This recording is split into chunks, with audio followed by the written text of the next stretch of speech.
नमस्कार, नक्षत्र न्यूज में आप सभी का स्वागत है। मैं हूं नितेश रंजन और आप देख रहे हैं हमारा खास कार्यक्रम सफर जिंदगी का। पिछले एपिसोड में जिस शख्सियत से हमने बातचीत की थी वो आज भी हमारे साथ हैं, विष्णु लांबा जी। कैसे उन्होंने अपने जीवन के विषय में बताया, कैसे उन्होंने कहा कि किस तरीके से उन्होंने पेड़ के संरक्षण के लिए उनको मार खानी पड़ी, कई टाके लगे, तमाम चीजों पर बातचीत हुई। आज फिर एक बार उनसे बातचीत जारी रहेगी। विष्णु जी, स्वागत है आपका हमारे इस खास कार्यक्रम में। जी। विष्णु जी, सवाल ये है कि सबसे पहला कि आपने एक संस्था बनाई, कल्पतरु संस्था है। आज वो कितने विंग में काम कर रही है? सबसे पहले श्री एकदम कल्पतरु शॉर्ट में हम लोग बातचीत श्री करेंगे। कल्पतरु संस्थान बचपन से नाम तय हो गया था। मेरी माँ व्रत करती थी और कल्प वृक्ष का प्राचीन जोड़ा है हमारे मांगड़ियावास करके एक जगह अजमेर जिले में। वहाँ से वो पत्ते लेके आई थी 3 गाँव में, और मुझे इंतजार था कि मेरी माँ शाम को आएगी, कुछ खाने का लाएगी। उन्होंने खाने का लाने के बजाय उस दिन वो पत्ते ला के दे दिए। अच्छा। कि एक भगवान के मंदिर में चढ़ा के आ जा, एक अनाज के कोठे में रख दे, कभी हमारा अनाज खत्म नहीं होगा, और एक तेरे किताब के बीच रख ले तो तेरी में थोड़ी अकल आए, बुद्धि आए। तो वो बुद्धि तो पता नहीं आई नहीं आई, लेकिन अनाज कभी ठाकुर जी कृपा है, दाल रोटी मिल रही, 4 रोजाना दाल रोटी दे रहे हमारे अन्नदाता हैं। और एक ये है कि भगवान के चरणों में जो लगाया था, भगवान का आशीर्वाद हमारे साथ है। वो कल्पवृक्ष तय कर लिया था कि जीवन में उसी दिन मंदिर के बाहर मन में आया था एक भाव कि जीवन में कभी भी कुछ करने का मौका मिला, छोटा मोटा लोग लिखते हैं दुकान का नाम लिखते हैं, फलाना ट्रेडर्स ये वो, मैंने कहा अपने को जब मौका मिलेगा तो अपन कल्पतरु लिखेंगे उसका नाम। तो बस श्री कल्पतरु संस्थान 150 से अधिक कैंपेन दुनिया के अनेक देशों में और भारत के अनेक राज्यों में चलाता है।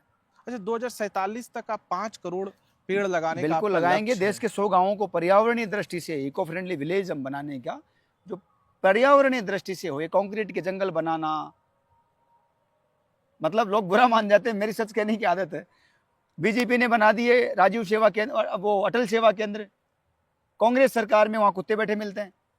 कांग्रेस सरकार ने बना दिए राजीव सेवा केंद्र, बीजेपी सरकार में वहाँ कुत्ते बैठे मिलते हैं।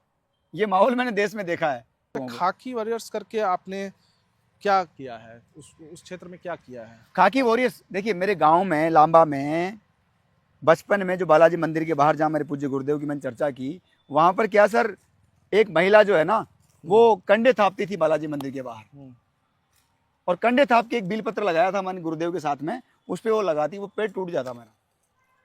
परेशान हो गया, कंडे थापती, वहाँ औरतें मानती नहीं थी। अभी तो खैर चमन कर दिया वहाँ पर मैंने, मतलब ग्रामवासियों की कृपा रही, बड़ा सहयोग मिला, तो वहाँ बड़े बड़े पेड़ अभी तो बहुत तगड़े, यूट्यूब पे मिलेंगे आपको, आप लांबा विलेज टोंक राजस्थान लिखेंगे। सर एक कांस्टेबल था मैं इंदौर थाने में, तो किसी ने मुझे कहा कि उस कांस्टेबल अगर वो आ जाए तुम्हारे साथ, वो औरत जब कंडे बना रही हो और वो तुम्हारे कंधे पे हाथ रख के बोल दे कि विष्णु नाम बताना मुझे, कौन है तेरे बहुत पेड़ तोड़ने वाली, इतना सा कर दे। तो मैं छोटा बच्चा था, वो मेरे बुआ जी के गाँव के थे कांस्टेबल, मेरे घर चाय वाय पीने आते थे, तो उनको मैंने निवेदन किया। वो बोले चल, मैंने कहा ऐसे बोल दोगे आप? बोले बोल देंगे, चल आजा।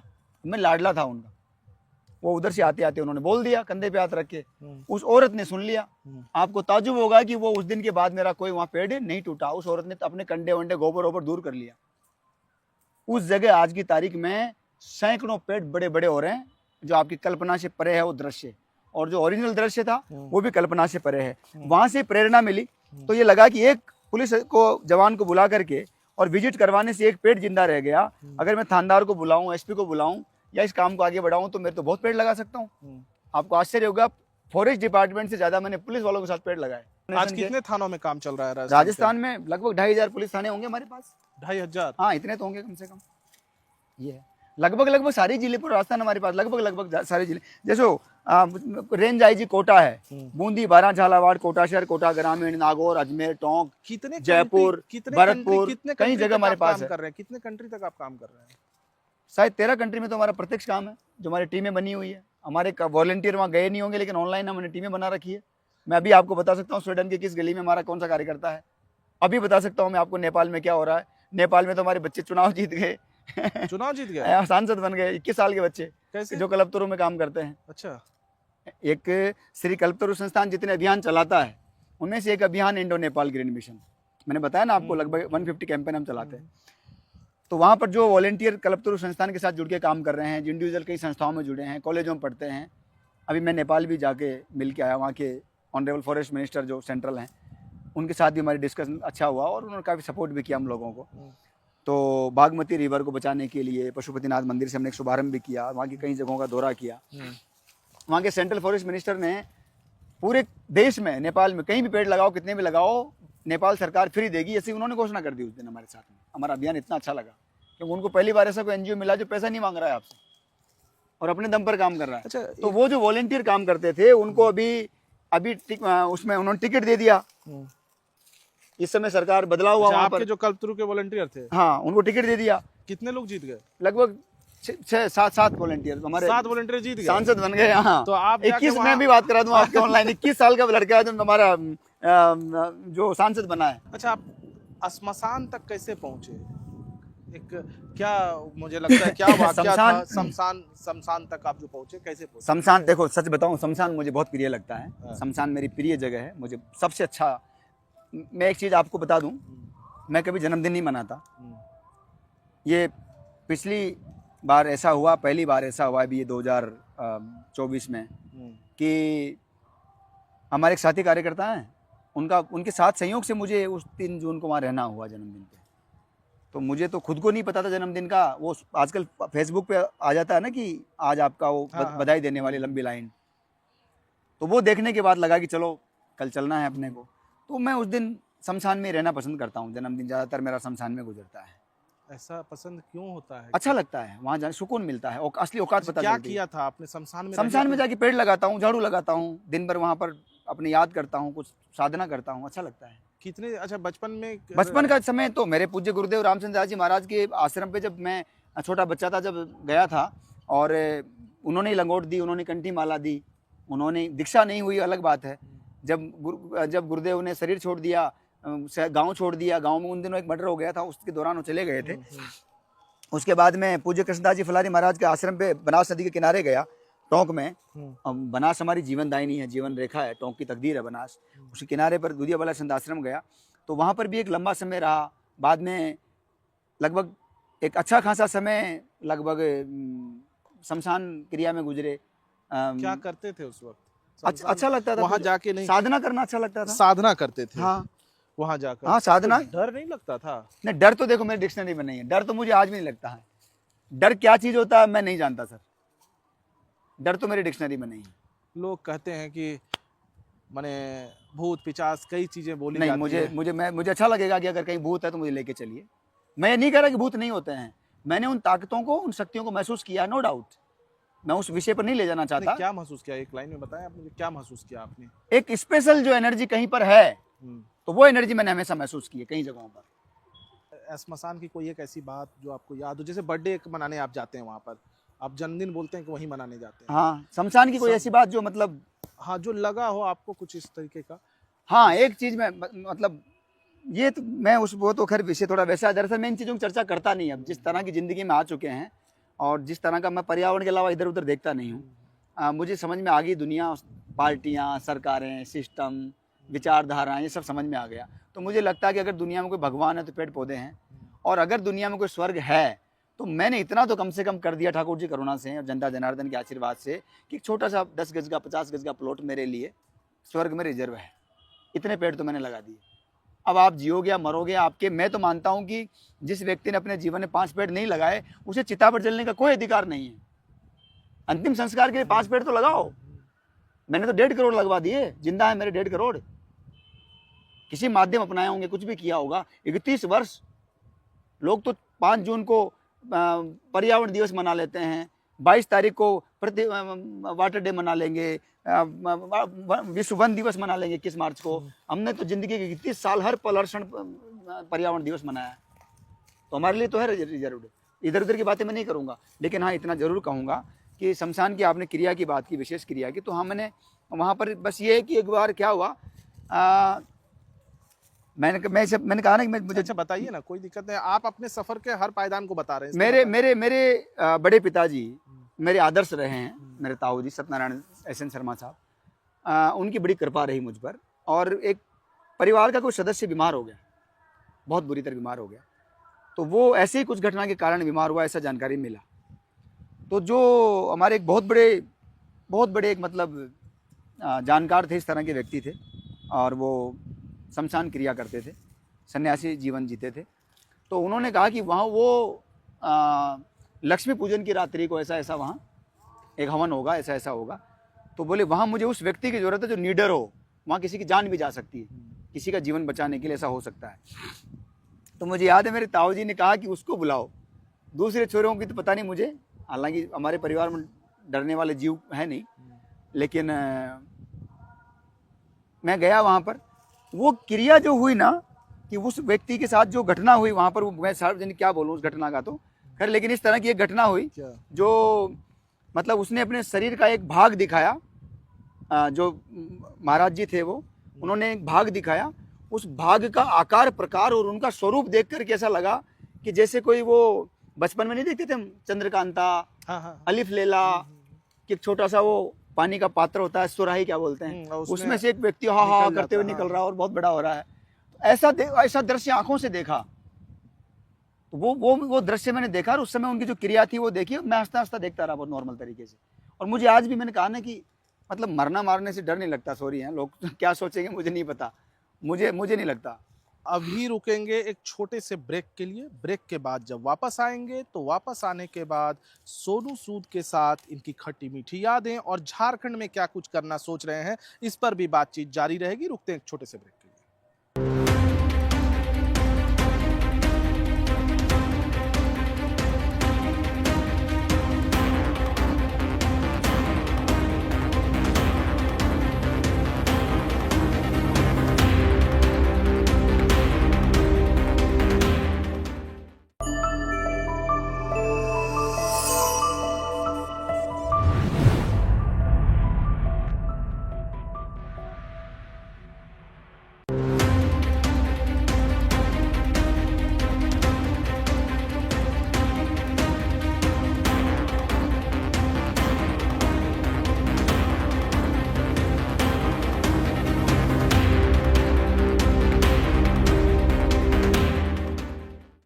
ब्रेक के बाद एक बार फिर आप सभी का स्वागत है सफर जिंदगी का में। विष्णु लामा हमारे साथ बने हुए हैं और इनसे बातचीत जारी रहेगी। अब हम इनसे जो पूछेंगे वो एक सोनू सूद के विषय में पूछेंगे। विष्णु जी, आपका स्वागत है जी। सोनू सूद ने भी अपने कार्यक्रम में आपको बुलाया था, वो क्या था? देखिए, बॉलीवुड भारतीय फिल्म उद्योग से मेरा बहुत ज़्यादा कोई नहीं रहा। फिल्में ना तो घर में टीवी थी, जब टीवी आई तो मेरा घर छूट गया। महाभारत रामायण देखने का बहुत शौक था उन जिन दिनों, तो पड़ोसी के जाके देखते थे, इसलिए मुझे कोई ज़्यादा वो था नहीं। कुछ लोग पसंद थे, वो आज भी हैं, जो फिल्में पसंद थी वो आज भी हैं, चंद तक सीमित था बस। सोनू सूद की फिल्में मैंने कभी नहीं देखी, मुझे कोई इंटरेस्ट नहीं था कभी। कोरोना के समय में सोनू सूद का जो रूप निकल करके आया लोगों के लिए, मानवता वाला दृश्य, वो कितने अच्छे कलाकार हैं वो मैंने कभी नहीं देखा। आज भी मुझे अच्छे हैं, बहुत अच्छे हैं, नहीं हैं मुझे नहीं पता, लेकिन वो एक मानवीय जो उसके जीवन का जो दृश्य है वो झकझोर देने वाला, हर किसी को प्रेरणा देने वाला है। सोनू भाई से जुड़ने का मौका मिला और उनको कुछ चीज़ें जो मैंने अपनी तरफ से लिखकर भी भेजी, तो वो चीज़ें उन्होंने की। कुछ लोग अपने घरों पर नहीं पहुंचे थे, उनको पहुंचाया। श्री कल्पतरु संस्थान महाराष्ट्र की जो टीम काम कर रही थी, उनकी इच्छा हुई कि उनके साथ हम कहीं प्लांटेशन करें, तो मैंने आग्रह किया, तो प्लांटेशन करने भी बुलाया उनको। एक जगह पर हम लोगों को प्लांट्स चाहिए थे, तो उसने प्लांट्स भी अपने सोनू सूद फाउंडेशन जो बना रखा है उससे उपलब्ध करवाए। और बाद में एक हमारे चर्चा भी रही, ऑनलाइन इंटरव्यू भी हमारा हुआ, तो उसमें भी हम लोगों ने एक दूसरे के विचारों को, और उन्होंने मोटिवेट किया। उन्होंने उनका बड़प्पन था ये कहना कि भाई आप बहुत बड़ा काम कर रहे हैं, अच्छा काम कर रहे हैं। सच ये है कि मुझे भी उनसे बहुत कुछ सीखने को मिला, और निश्चित रूप से भारतीय फिल्म उद्योग के जो अन्य चेहरे हैं उनको भी सोनू सूद से प्रेरणा लेनी चाहिए, ताकि जी। प्रणब मुखर्जी का भी एक अहम रोल रहा है, क्योंकि जिस तरीके से उन्होंने आपको सुशोभित किया, उन्हें किस रूप में देखते हैं? भारत के महान क्रांतिकारी परिवारों को तलाश कर माननीय राष्ट्रपति महोदय, भारत रत्न पूर्व राष्ट्रपति प्रणब मुखर्जी की सेवा में जाने का मौका मिला। और उस समय जब उन्होंने ट्रीमैन कहकर संबोधित किया, और देश के पत्रकारों ने, अखबारों ने, मौजूद लोगों ने ट्रीमैन ऑफ इंडिया कहकर के पौधा चोर को कहा, उस दिन से तकदीर बदल गई। लोगों ने बुलाना शुरू कर दिया, लोगों ने चर्चा शुरू कर दी। थोड़ा सा जो परिचय के लिए मोहताज हो रहे थे, जो पहचान के लिए जूझ रहे थे, वहाँ 4 लोग जानने लगे, अखबारों ने तवज्जो देना शुरू किया, और ये शायद नाम न होता मेरे नाम के आगे तो शायद आज आप भी मेरा इंटरव्यू नहीं कर रहे होते। अगर मैं एक सामान्य बागवान ही रह जाता शायद नहीं होता। तो मैं तो खुद को आज भी भारत का बागवान ही मानता हूँ। ठाकुर जी मुझे वही रखे ताकि आत्मा जिंदा रहे, वरना जाने कितनी बड़ी बड़ी ताकतों को हमने सलटते हुए देखा है, और 3 दिन बाद उनकी लाश मिलती है कई जगह लोगों की। ड्रेस पहन के वहां भी गए थे राष्ट्रपति भवन? मेरा फिक्स रहता है यही थोड़ा मुझे मतलब वो फिट हो गया। मैंने इसके पीछे कुछ राज है क्या? एकदम देखते हैं राज कुछ नहीं है। पैसा आप लेते नहीं है, पैसा रखने का शौक नहीं है, 4 पॉकेट बनवाया हुआ है आपने, तो कुछ आपके देखिए ऐसा है, मेरा परिवार अटल जी का बहुत बड़ा भक्त है। अटल जी प्रधानमंत्री थे और कारगिल का युद्ध चल रहा था। चटनी रोटी भी अगर परिवार का मेरा कोई सदस्य खा रहा है तो पड़ोस के घर में जिसकी टीवी है भाग के उसके जाता था कि लाइट आ गई, अटल जी का भाषण चल रहा है, दौड़ के जाओ। विदेश मंत्री उन दिनों हमारे राजस्थान की जसवंत सिंह जी थे, बाड़मेर से। अच्छा। तो जसवंत सिंह जी भी बार बार विदेश मंत्री के नाते टीवी पे आते थे। जसवंत सिंह जी को देखने हम नहीं जाते थे, हम अटल जी को सुनने जाते थे। दीवाने हैं पूरा परिवार हमारा अटल जी का। मैं अटल जी गाँव घर गली मोहल्ले सब जगह जाके आया हूँ, अभी भी जाके आया हूँ। 25 दिसंबर को डाकुओं के साथ पेड़ लगाया, जैसा मैंने आपको बताया। बीहड़ में जाके अटल जी के गाँव जाकर के भी मैंने पेड़ लगाए। तो वहाँ पर इस तरह से कुल मिलाकर के बार बार उनका दृश्य आना टीवी पे, और वो उनके बक्कल लगे हुए थे जसवंत सिंह जी के। तो वहाँ से मुझे क्लिक किया यार कितना अच्छा ड्रेस लगता है ये। दूसरा, उन्हीं दिनों अभिषेक बच्चन की फिल्म आई रिफ्यूजी, शायद पहली फिल्म थी उनकी जहाँ तक मुझे याद है। तो वो संयोग से कहीं थोड़ी सी देखने को मिल गई, वरना टीवी टावी में नहीं देखता। रिफ्यूजी में जो डेजर्ट में चलता है हमारे रेगिस्तान में, राजस्थान के, उसमें तो अनुपम खेर साहब भी उसमें हैं, अभिषेक बच्चन भी उसमें हैं। अभिषेक बच्चन बाद में कलपतरू संस्थान से जुड़े, उन्होंने प्लांटेशन में हमारा मदद की। अच्छा, वो भी हाँ, अभिषेक बच्चन जुड़े हैं, उन्होंने बड़ी कृपा है उनकी। उन्होंने अपने दादाजी हरिवंश राय बच्चन के नाम पर एक प्लांट भी जयपुर में, जब उन्होंने क्रिकेट लिया वहाँ पर, और आपको याद होगा उन्होंने टीम खरीदी थी राजस्थान रॉयल्स करके। हाँ, राजस्थान रॉयल्स थी एक, और वो उनकी थी शिल्पा शेट्टी और कई लोग थे उसमें। तो अभिषेक बच्चन ने उस समय दादाजी की स्मृति में पौधा भी लगाया, हम लोगों को मोटिवेट किया, और उनकी जो टीम के 11 खिलाड़ी थे उन लोगों को भी हमारे साथ जोड़ा उन्होंने बाकायदा। वो है हमारे मतलब पास। ये ड्रेस तो वो वहां से अभिषेक की जो ड्रेस देखी, अभिषेक बच्चन की, और जो जसवंत सिंह जी के बक्कल देखे, तो वो आगे चलकर क्या हुआ, एक दिन हमारे राजस्थान सरकार में अभी शिक्षा मंत्री हैं, मैं नाम ले रहा हूँ, बड़े प्यारे इंसान है, मदन दिलावर। वो कहीं बैठे हुए थे उन दिनों, और मेरी चर्चा हो गई। कुछ लोग मंत्री थे, कुछ एमएलए वगैरह, कुछ कार्यकर्ता थे।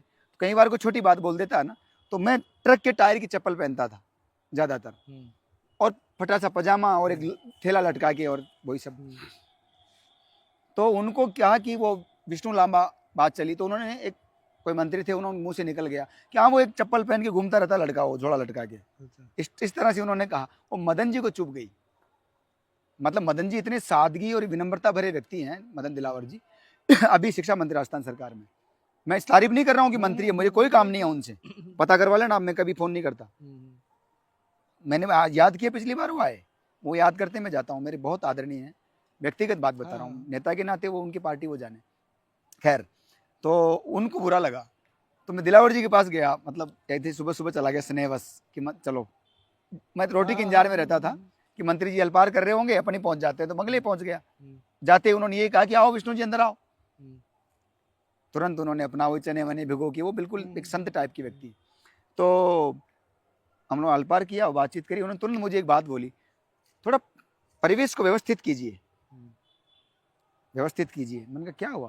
मैं पूरी बात ठीक समझ नहीं पाया। फिर मेरे साथियों ने बताया कि यार ऐसे ऐसी घटना हुई थी, ऐसा मामला था, जो वहाँ पर व्यक्ति था उसने मुझे बताया। फिर तय किया हमने कि अब ड्रेस कोड एक ही होगा। तो तब से तो चला आ रहा है। अब बीच में मेरे दोस्त साथी कार्यकर्ता हैं, अभी पिछली बार उन्होंने मुझे 3-4 शर्ट गिफ्ट कर दिए, तो एक मजबूरी से मैंने पिछले साल पहन लिए, और वो 2-4 फोटो जरूर सोशल मीडिया पे वो आ गई, वरना मैंने कभी भी आज तक शायद ही किसी ने देखी हो। अब ये जो ये है, ये कभी उतरे ही नहीं। प्रणव के पास गए तो भी नहीं उतरे।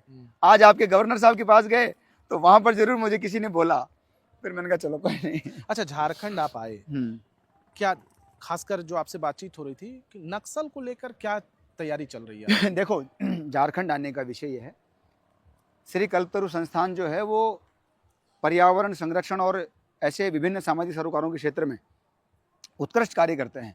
ऐसे लोगों का एक अपने जो वार्षिक उत्सव होता है कल्पतरु का, उसे वृक्ष मित्र सम्मान समारोह के रूप में पिछले 30 वर्षों से मनाता आ रहा है। ये 31वां वर्ष है जिसका कार्यक्रम होने जा रहा है। उसमें मार्गदर्शन के लिए, मुख्य अतिथि के लिए और माननीय राज्यपाल महोदय की सेवा में आज उपस्थित होने का मौका मिला। उनका बड़प्पन था कि मेरे जैसे सामान्य बागवान को आदरणीय राज्यपाल महोदय संतोष गंगवार साहब ने समय दिया और बहुत मान सम्मान के साथ आज उन्होंने मेरा निमंत्रण स्वीकार किया। और मुझे पूरा भरोसा है कि वो समय निकाल करके, कोई विशेष सरकारी परिस्थितियाँ नहीं बनी, व्यवस्थाएँ नहीं बनी, तो राजस्थान की धरती पर जाएंगे और कार्यकर्ताओं को अपना आशीर्वाद देंगे। पूरा उन्होंने आज ऊर्जा से, उत्साह से भर दिया और राजभवन की पूरी टीम ने बहुत आज मान मनोबल बढ़ाया है। तो बस यहीं तक था कार्यक्रम झारखंड आने का। लेकिन यहाँ एक महत्वपूर्ण विषय ये था कि जैसे चंबल के दस्युओं में मैंने काम किया, पूर्व का अनुभव भी था और ये मेरे मन में बहुत पहले से था कि मैं नक्सलियों को भी, माओवादियों को भी मुख्य धारा में लाने का काम हो और उनको पर्यावरण संरक्षण जोड़ने का काम हो। बंदूक का रास्ता वो छोड़ें, शांति और न्याय का रास्ता अपनाएं, उन्हें वन मित्र बनाया जाए, वन बंधु बनाया जाए, उन्हें महिलाओं को, हमारी बहनें जो उसमें भटक गई हैं, उन्हें तरु सखी बनाया जाए। सरकारों के साथ ये प्रॉब्लम है कि या तो वो ध्यान नहीं देते, ध्यान देने लगते हैं तो बीमारी का, किसी प्रॉब्लम के सॉल्यूशन के लिए बंदूक उठा लेते हैं।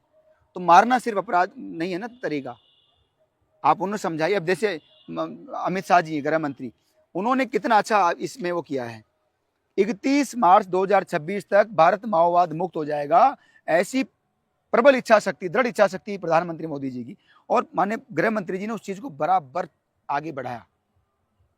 आपके यहाँ आसपास के जो लोग उस मूवमेंट को देख रहे हैं, वो भी special thanks to CISF, CRPF, ऐसी बटालियन हमारी सेनाएं काम कर रही हैं। उन्हें हमारी जो महिलाएं हैं जो आई हैं वहाँ से, बहनें हैं, उन सबको तरु सखी बनाना चाहता है। उन्हें दायित्व दे करके आने वाले समय में कोई माइका लाल ये ना बोले कि ये सरेंडर नक्सली है, ये सरेंडर माओवादी, इस तरह का अपमानजनक कलंक वाला शब्द ना बोले। उन्हें वन मित्र या वन बंधु कह करके उससे कई लाभ भी हो जाएंगे, जंगल की भी रक्षा हो जाएगी, जंगल की रक्षा होगी। मैं दावा करता हूँ इको फ्रेंडली एम्प्लॉयमेंट इतना भरा पड़ा है आपके जंगलों में। ये जो माफिया नजर गड़ाए बैठा है जंगलों पर, विकास के नाम पर विनाश की ओर बढ़ रहा है, ये माफिया का इलाज होना चाहिए। और इसका इलाज ये है कि यहाँ का यूथ करेगा इनका इलाज, क्योंकि यूथ के पास रोजगार की कमी है और रोजगार यही आदिवासी भाई बहन इनको रोजगार देंगे, क्योंकि उनको वंचित रखा गया। माननीय प्रधानमंत्री जी ने जो इनोवेशन शब्द हमारे बीच लाए और इनोवेशन का ये शब्द लोगों को समझ में आया तो देश में कई इनोवेशन हुए।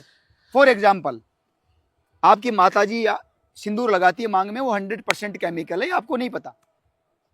आप बालाजी, भरू जी, भोमिया जी को चोला चढ़ा रहे हैं, वो आपको नहीं पता, वो 100% केमिकल है। लेकिन भारत में प्राचीन काल में सिंदूर के पौधे पर सिंदूर आता था, ये सिर्फ आदिवासियों को पता होगा। यहाँ के मुख्यमंत्री जी से क्या चाहते हैं? हमने listen to me, 1 minute, let me finish. वो सिंदूर का पौधा प्रधानमंत्री मोदी ने जब 5 जून को लगाया, उसके बाद कल्पतरु संस्थान जिस काम को वर्षों से कर रहा है, कोई नहीं जान रहा था। हमारे पास जो हजारों सिंदूर के पौधे थे वो सब खत्म हो गए, सब लग गए। ये मैं कहना चाह रहा हूं कि प्रधानमंत्री ने जो काम हाथ में लिया, उस ज्यादातर कामों को लोगों ने बहुत अच्छा सराहा है। जिस काम से कोई नहीं, उनके, मैं किसी पार्टी का समर्थक नहीं हूं, लेकिन मेरी प्रार्थना है कि यहाँ की सरकारों से मेरी प्रार्थना है। मुख्यमंत्री जी से क्या कहेंगे आप नक्सल को लेकर जो कर? मैं आदरणीय मुख्यमंत्री जी, चाहे वो आपके मुख्यमंत्री जी हों या वो छत्तीसगढ़ के हों या अंधे हो, झारखंड के हों, बिहार के हों या तेलंगाना, उड़ीसा, कहीं के भी हों, उनकी सरकारों से, जिम्मेदारों से मेरी प्रार्थना है, जितने भी नक्सली सरेंडर कर रहे हैं, कोई भी हो, चाहे देव जी हो, सतीश हो, पापा राव हो, मैं कोशिश करूंगा कल पापा राव से शायद हमारी मुलाकात भी हो जाए, क्योंकि सरेंडर कर दिया ना कल। मेरी प्रार्थना है कि इन तमाम नक्सलियों को, माओवादियों को हमारे साथ जोड़िए। जिन लोगों से हम लगातार मैं मेहनत कर रहा हूं इस प्रदेश में, कई राज्यों में जा रहा हूं, आप देख रहे हैं, मुझे पूरा भरोसा है सरकार को भी समझ में आएगी, ऊपर के लोगों को भी समझ में आएगी। क्योंकि चंबल के दस्युओं का कार्यक्रम जब शुरू किया था हम लोगों ने पर्यावरण जोड़ने का, तब सरकार को मजाक लगा था, डरे थे लोग, अधिकारी डर गए थे, आए नहीं थे। लेकिन जब उसके रिजल्ट्स अच्छे आए तो मुझे बड़े बड़े लोगों ने, कईयों ने मुझे आशीर्वाद दिया और कई बड़े नाम हैं जिन लोगों ने मुझे बुला करके, घर बुला करके, कई बड़े केंद्रीय मंत्रियों ने, कई राज्यपालों ने मुझे आशीर्वाद दिया। मेरी यही प्रार्थना है कि आप हमारे समय का, हमारे विचार का थोड़ा सा कदर कीजिए और ये जिम्मेदारी दीजिए हम प्रत्येक नक्सली को नक्सल ग्रीन मिशन के माध्यम से श्री कल्पतरु संस्थान उन्हें वन मित्र, वन बंधु, वन तरु सखी बना करके उनके जल, जंगल, जानवर, जमीन की जो संरक्षण की बात वो कर रहे हैं, उस विचार को भी हम जिंदा रखेंगे, उसको भी जोड़ने का काम, उनको खुशी देने का काम करेंगे। और सरकार की जो मानसिकता है 31 मार्च 2026 तक माओवाद को समाप्त करने की, उस मानसिकता का भी समर्थन होगा। माओवाद भी सत्ता समाप्त हो गया, उनका पर्यावरण संरक्षण बच गया। उन्हें जल, जंगल, जमीन, जानवर बचाना है ना, हम बचाएंगे, लेकिन न्याय के रास्ते से, संविधान के रास्ते से। बंदूक की मूवमेंट ठीक नहीं है। आपका बहुत बहुत धन्यवाद हमारे साथ जुड़ने के लिए। पौधा चोर से ट्री मैन ऑफ इंडिया कैसे बना जाता है, ये विष्णु लांबा जी से सीखने की ज़रूरत है कि कैसे धीरे धीरे धीरे करके आज ये लोगों के लिए कहीं ना कहीं, ये खुद को नहीं मानते लेकिन एक आदर्श जरूर बन गए हैं। आने वाले समय में मुख्यमंत्री जी ने यहाँ की बात, इनकी बातें सुनी होंगी और उसके बाद जो मुझे लगता है कि हो सकता है कि झारखंड सरकार भी एक बेहतर रास्ता इख्तियार करे, इनसे बातचीत करे। हमारा भी प्रयास रहेगा कि कहीं ना कहीं इनकी बातचीत हो, जिससे कि नक्सलियों को जो है, ये जो जल, जंगल, जमीन की लड़ाई नक्सली लड़ते थे, उसका संरक्षण का जिम्मा अगर उन्हें दे दिया जाएगा तो पेड़ पौधे बच जाएंगे और जो पर्यावरण के लिए हम सोचते रहते हैं, उसका जो है एक विकल्प, बेहतर विकल्प के तौर पर वो तैयार हो जाएगा। अगले दिन किसी खास मेहमान के साथ फिर होगी मुलाकात, तब तक के लिए दीजिए मुझे इजाजत।